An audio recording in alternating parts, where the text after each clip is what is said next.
I am Taylor Gill, a member of the Board of Trustees. I welcome you this Sunday at the UUCC Church of Columbia. I am a blonde, very curly, in their 20s girl with a white sweater, jeans, and boots.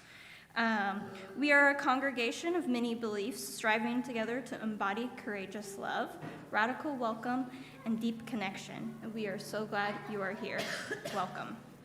We offer a live stream of our services and extend a warm welcome to those of you joining online. We strive to make our worship accessible, and you can find an accessible order of service with hymn lyrics included at our homepage, uucomo.org. There's listening-assisted devices with our ushers near the entrance to the sanctuary. And if you're on Zoom, you can click the CC button for subtitles. For those of you with us in person, masks are now welcome, celebrated, and optional. We'd like to particularly welcome any visitors with us this morning and invite you to find our Visitor Connect book in the greeting area or in the greeting area.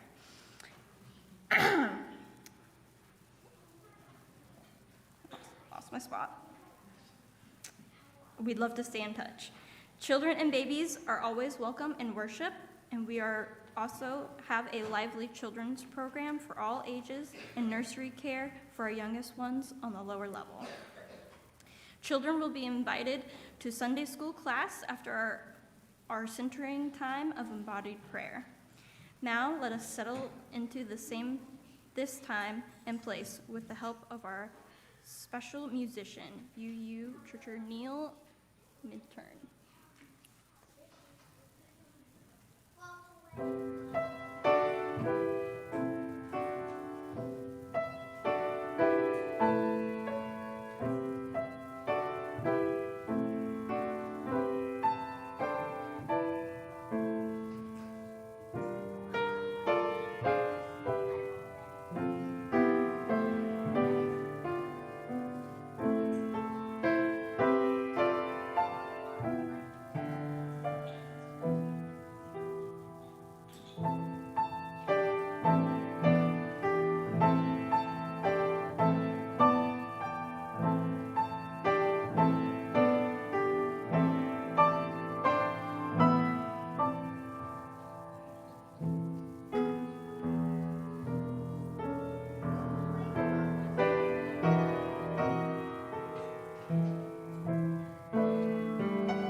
Good morning. I'm the Reverend Molly Hausch-Gordon, the minister of this congregation. I am a white woman with red hair that is very long on one side and very short on the other, and I'm wearing a black dress with a white stole today. And our opening words are adapted from George Odell, and they need your help. They have a response after each line that is, we need each other. Can you say that with me? We need each other. And so I'll gesture when it's your turn. All our lives we are in need, and others are in need of us. When we would be comforted, we need each other. When we are in trouble and afraid, we need each other. When we are in despair, in temptation, and need to be recalled to our best selves again, we need each other.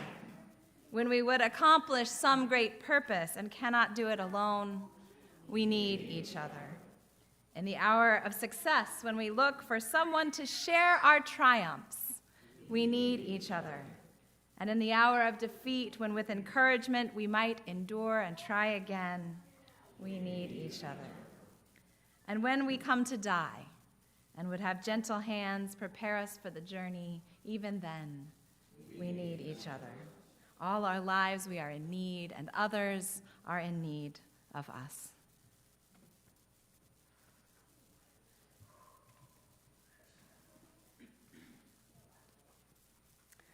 We now, we now kindle our chalice flame to represent the cup of community that holds us and the indistinguishable flame of spirit that unites us.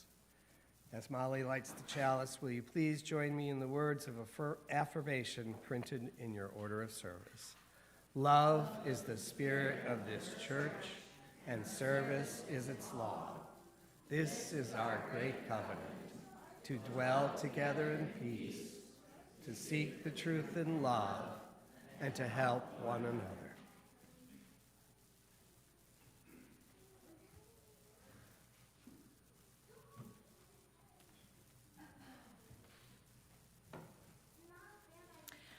Our Director of Religious Education, Jamila Batchelder, is home with COVID. Let's send her lots of healing wishes through the air. And let's thank all of the folks who have stepped up to run the program for our children this morning while Jamila is home resting, as she absolutely should be. And I will be offering your centering moment this morning in her stead. So this year, our arc of the year is asking how we move together well through precarious times. And each month, we've got one way that we try to move together. And this month, we are working on moving together collectively through precarious times, knowing that when times are hard, we need each other, and we need all of the ways that we depend on one another and are inherently connected to one another. So I'm going to invite you all into a centering moment of feeling our connection with one another in an embodied way this morning. And if any of this doesn't work for your body this morning, I invite you to simply sit and feel the energy in the room. But what I'd like to invite you to do is call up some of your own energy into a ball, first by rubbing your hands together. Get that energy moving and going. Feel it coming into your hands, and then pull your hands apart as far as you can while you still feel the energy there. Make a little energy ball. And feel this energy that is inherent to you and that sparkles with something about who you are. And feel also how this is the same basic energy that flows through all of life, through everyone in this room, through everyone in the world, through all creatures and plants and stones, through the earth, through the whole universe. There is this energy. Feel it swirling between your hands.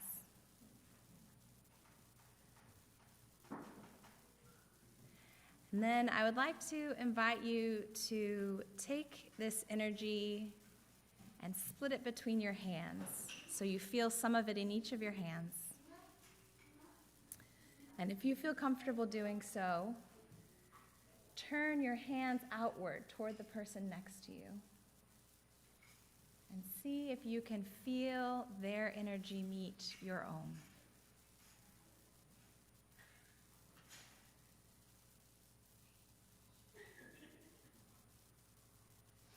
Sometimes you may push that energy out.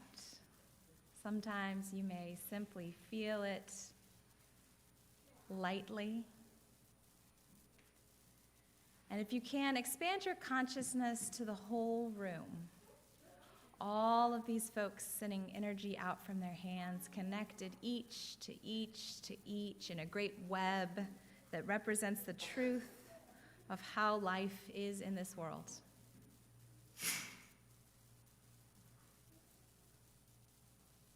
Does the energy of the room feel even larger than the people in it?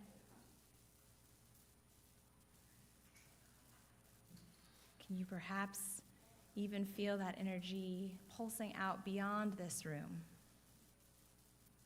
And can you feel the energy that's coming into this room from the rest of the world?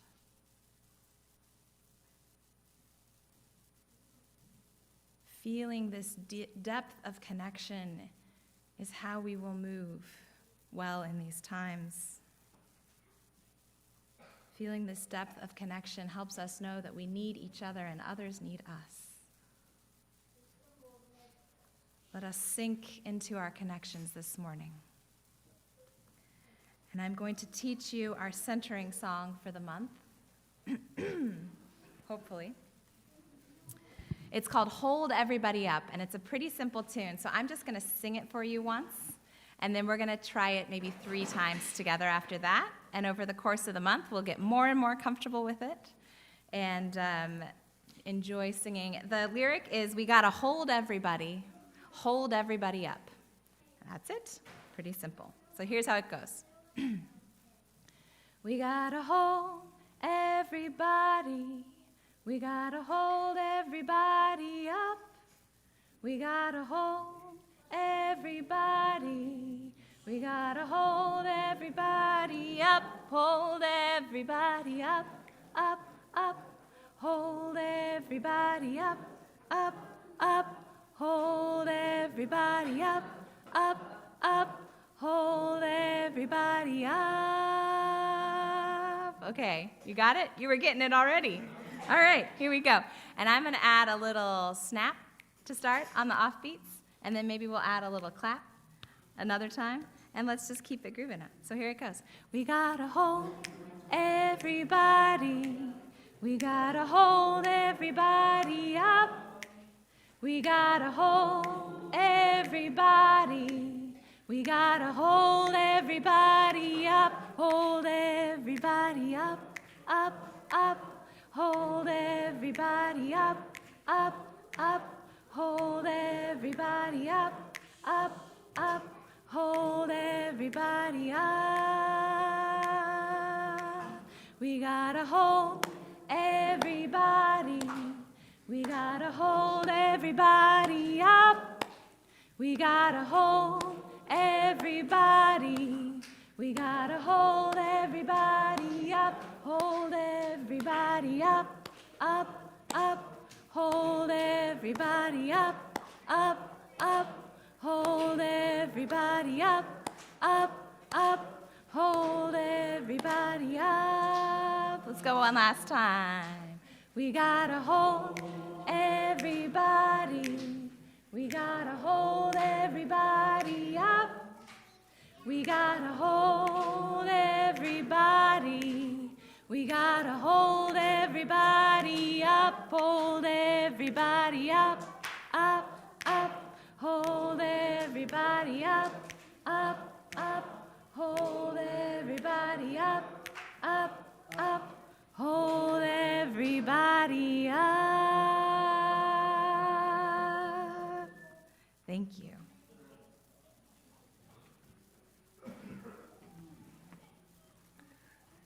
I realize I forgot to introduce myself the last time. I'm Todd Iveson. I'm the worship associate this morning. And I am an older, short, white male with graying, very short hair. I'm wearing a blue shirt and a lovely sling for my right arm. Some rotator cuff surgery I'm recovering from, but it's a fashion statement too. So. Now, during a moment of contemplative music, I invite you into our weekly ritual of stones and water. Those of you with us online are invited into a time of contemplation during quiet music. and you may wish to share your joy or sorrow in the chat to be spoken aloud during our time of prayer. For those here in the sanctuary, you are welcome to come forward and take a stone representing any of the hopes and fears that you bring with you this morning, and drop the stone in the water, which represents the embrace of our community. Those of you in person who wish to have your joy or sorrow spoken aloud may write it on a slip of paper at the back of the sanctuary and it will be shared during our time of prayer.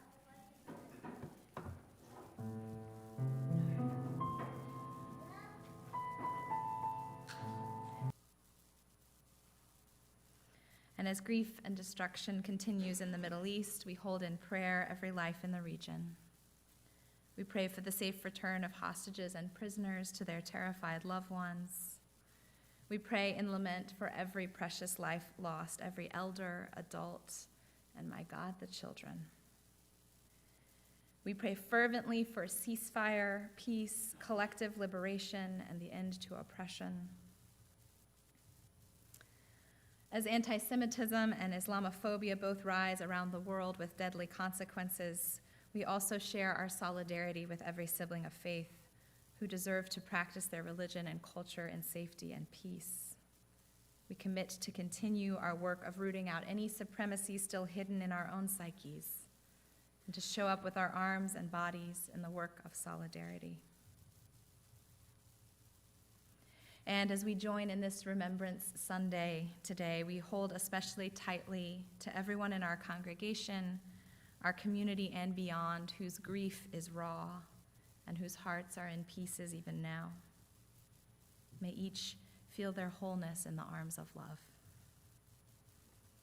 And I conclude in prayer with the words of Christine Robinson, Spirit of life, whom we know best in our own loving and being loved.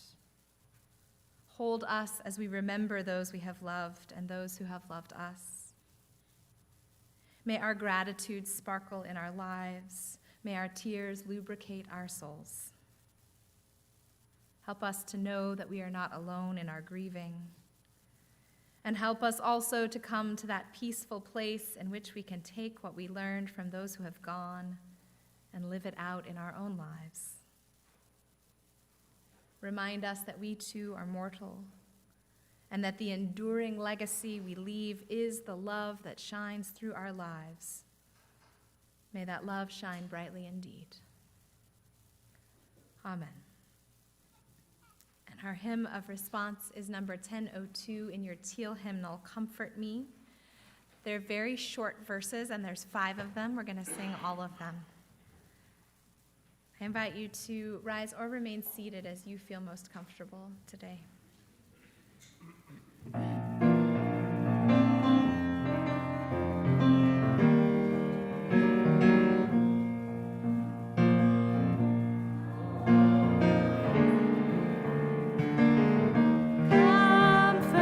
me,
Our reading this morning is An Unending Love by Rabbi Rami Shapiro.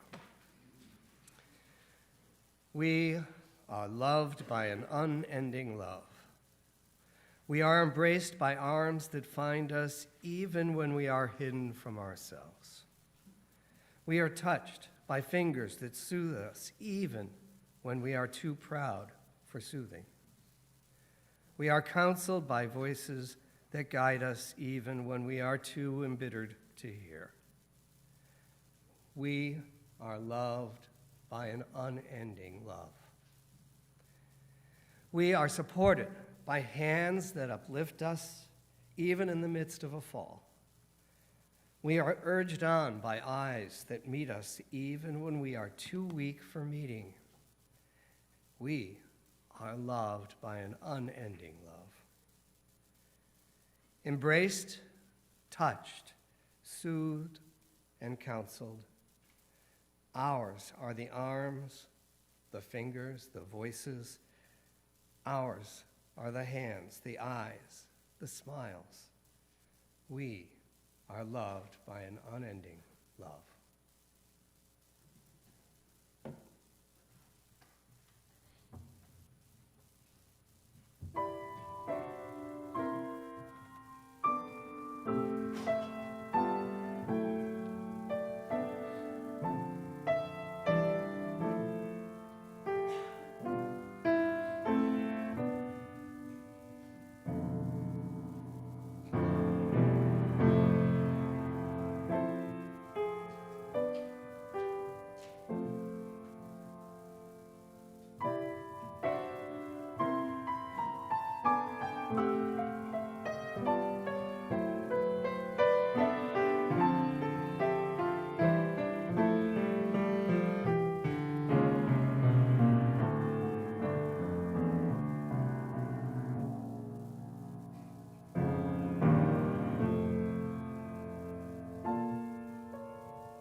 It is autumn, and there is a war. And this sentence has never been untrue. Last night I saw a video of a 7-year-old boy in Gaza, frantic with his toddler sister in hand. He was looking for his older brother. Her nose oozed blood. They were covered in the thick gray dust of bombs. It is autumn. And across the world, 100 children each day are being destroyed by bombs. Well, many thousands, I'm sure, are destroyed. Look at the boy. Look at his sister. The 100 a day are snuffed out, crushed under buildings meant to shelter. The 100, that is, are dead. And it is autumn. Look at these leaves.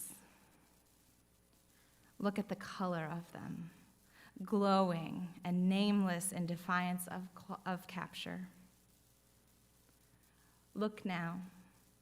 If you miss a day of looking, the color will be gone, leaves fallen and halfway ground to humus underfoot.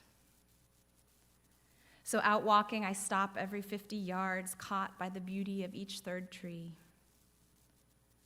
Once I pull out the camera on my phone, but pocket it again quickly, seeing what a hopeless task it would be to save this sensation, this unrestrainable and unrepeatable glory.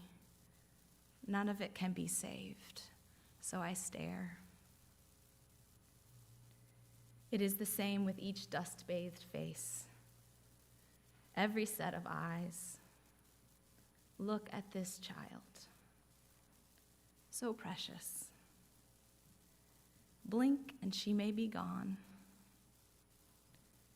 She could be saved, but not by me, so I stare.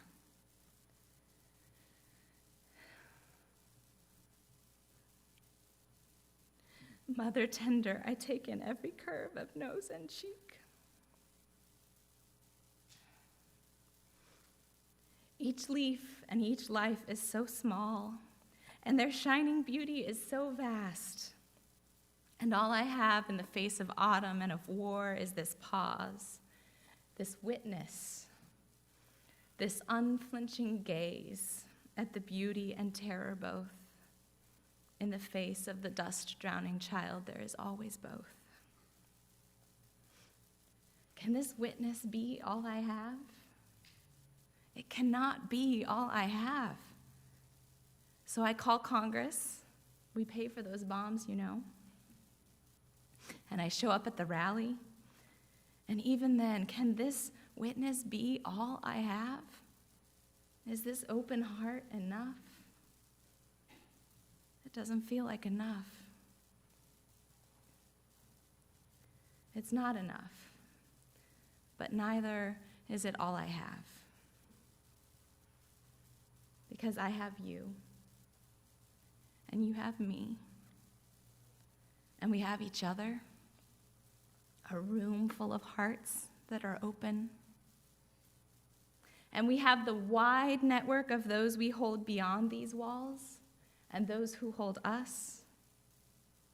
A universe of hearts holding all of us and that we hold in return and that are trying to stay open. It is autumn and there is war and we are holding each other. And perhaps that is enough. Because when I share my grief with you, and you share your grief with me, we are held by a vastly encompassing heart that is larger than all of us, greater somehow than the sum of our parts. And that heart calls us into a rigorous politic of care that is the only thing that will save us all. We are called to live that love. And that love is the hope we have, even in the face of war and of autumn. And our pain is not diminished, but the enormity of the love that holds that pain is exponentially larger than anything my own heart could ever hope to hold. The pain remains, but in a growing network of community, it is lighter somehow. It is held. I feel this every time I reach a point of desperation and then go to be with the people most grieving, closest to the horror and the loss. That together our sorrow is held. Our grief is held. And ours are the arms, the fingers, the voices. Ours are the hands and eyes. Our grief is held by an unending love that is of us and among us, and that we are responsible for maintaining, but that then is somehow beyond us too. Our grief is held,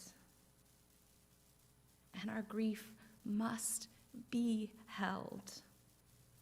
For grief unheld calcifies into hate, morphs into vengeance, breeds wider and wider circles of grief. Our grief must be held and remain very tender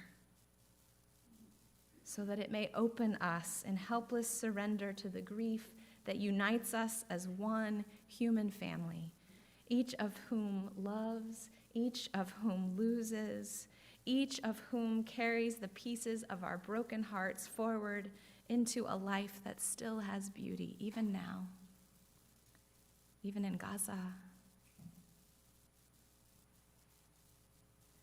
In the heart of the First World War, the poet W.B. Yeats wrote that too many things are occurring for even a big heart to hold. In this moment, we are compassed about on every side by grief, for it is autumn and there is war. Too many things are occurring for even a big heart to hold. But it is not only autumn and it is not only war. It is every day that love and loss, joy and sorrow, hope and despair are woven so fine and give way to one another in an instant and leave us gasping with the enormity of it all. Too much is occurring for even a big heart to hold, always. And thank God we were never made to hold any of it alone. Dear ones, your hearts are very large, but our community is larger. Your hearts are very strong, but our community is stronger. I want to invite you, as life is too much to hold, to remember that we were never asked to hold all of life. We were only ever asked to hold each other in ever-widening circles of witness and in a rigorous politic of care. I want to invite you, when your heart feels as though it will burst with it all, to remember who is holding you and remember who you are holding. Too much is happening for even a big heart to hold. So let us hold each other. Let us hold each other.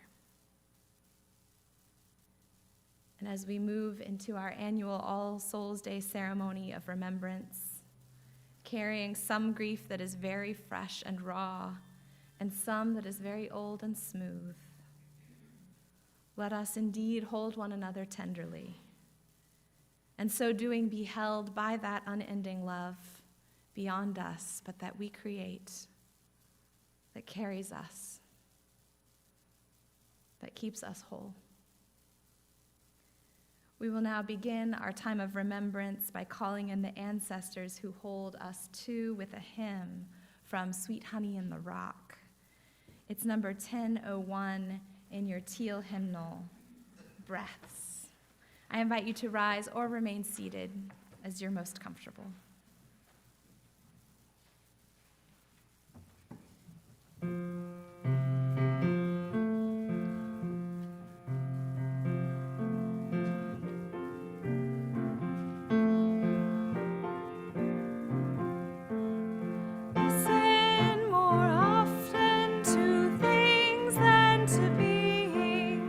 Listen more often to things than to beings.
Please be seated.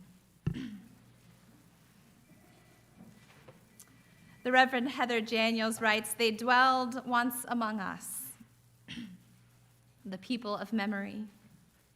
They who knew us, they who taught us, they who hurt us, they who loved us. They touch our lives time and again through their presence and their absence, through familiar scents and favorite songs, through old stories and renewed sorrow. As the earth turns and leaves fall, we reach back to renew the bonds between us. With hearts and hands open, we hold on to love ever stronger than death. We reach back in gratitude and understanding. Without our time together, the pain and the joy, we would never be who we are today. We would have little to pass on ourselves. Without fear, with thanksgiving, and with hope for all that awaits, we remember those who have gone before. We honor the circle of life and death and our place within this sacred thread. I invite you now to join me in our annual ritual of building an All Souls Day altar for our beloved dead, and to weave the magic of memory and love that only a community is large enough to hold. I'll come down to the floor with the handheld microphone. You're invited to come forward if you're moved. If you brought a memento or a photo, you're invited to add it to our altar, or if you didn't, I'll have a basket of fall leaves for you to add. And then speak your beloved's name into this sacred cloud of witnesses.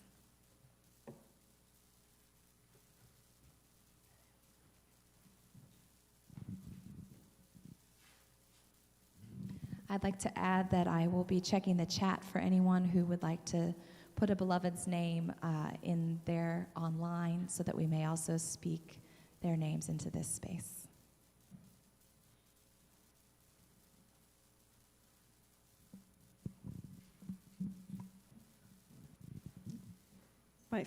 My father, Rodney Graves, my stepmother, June Graves, and my grandparents, Clara and Otto Keese.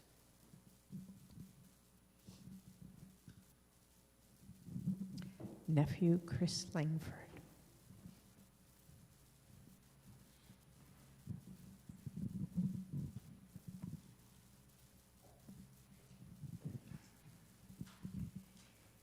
My parents, Virginia and Marshall Scott, and my sister, Karen.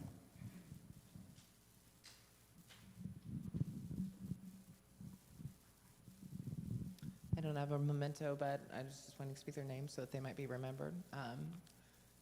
Neighborhood hero and graffiti artist Mikey Peterman, friend of mine, as well as neighborhood hero and street father Tyrone Wellesley, and my grandmother Charlotte Collins.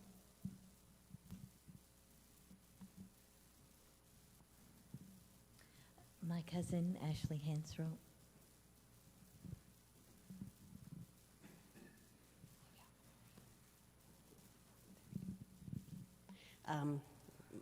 Our beloved brother-in-law, Dan Lennon, and my father, who is never far away from me, although he died 62 years ago.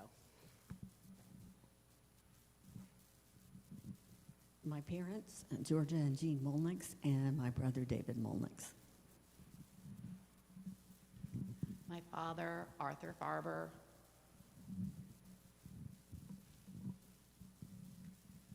Kira Mishlu and Pat Tanner.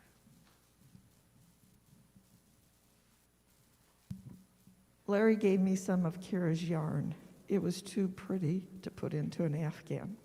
I made it into a scarf, if somebody wants it.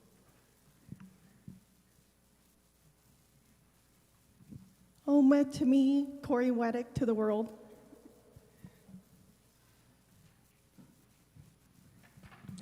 My brother, Jerry.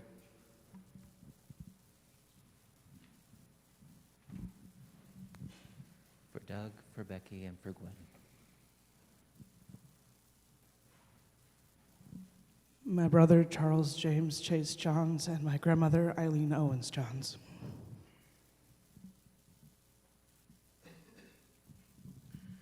my grandmother, Darlene Hensley, and my brother, Chris Sieben Morgan.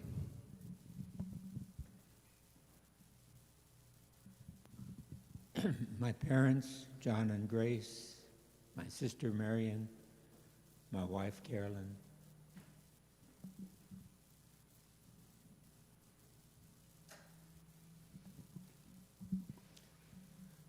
My father, Donald, my mother, Arian Rod, my grandmother, Catherine Burleson, and my uncle Ray. I assume it's okay to say names again. Kira.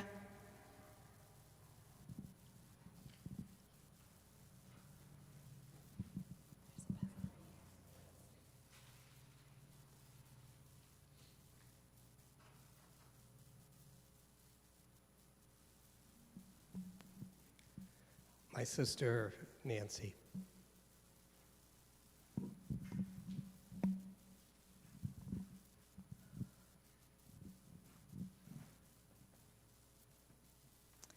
And I'd like to add leaves for several of our congregation's beloveds that we've lost this year, for Dennis Murphy and for Fran Reynolds, in addition to Kira.